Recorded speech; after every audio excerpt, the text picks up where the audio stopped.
মুক্তিযুদ্ধ করেছিলাম বঙ্গবন্ধুর নেতৃত্বে। বঙ্গবন্ধু আমার ধ্যান জ্ঞান, আমার চিন্তা চেতনা। যতদিন বেঁচে থাকবো মুক্তিযুদ্ধ নিয়ে বেঁচে থাকবো, স্বাধীনতা নিয়ে বেঁচে থাকবো, বঙ্গবন্ধুকে নিয়ে বেঁচে থাকবো। বিচার বিভাগের প্রতি এখনো আমাদের সকলের আস্থা আছে।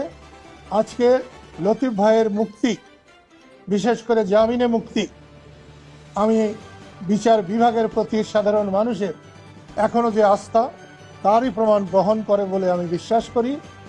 এই মামলায় যাদেরকে অন্যায়ভাবে এখনো জেলে রাখা হয়েছে, আমি অনুরোধ করব সরকারের শুভবুদ্ধির উদয় হোক এবং তাদেরকে ছেড়ে দেওয়া হোক, মুক্তি দেওয়া হোক।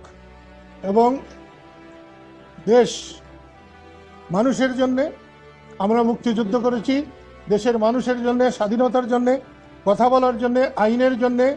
সেসব প্রতিষ্ঠিত হোক। সরকার না করলে, সরকার যদি কারো প্রেসারে চলে, তাহলে সেটা তো সরকারের উপরে বড় সরকার।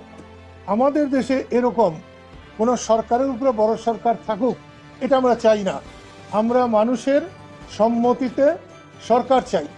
মানুষের মতামত ছাড়া কোনো সরকারকে আমরা মানতে পারি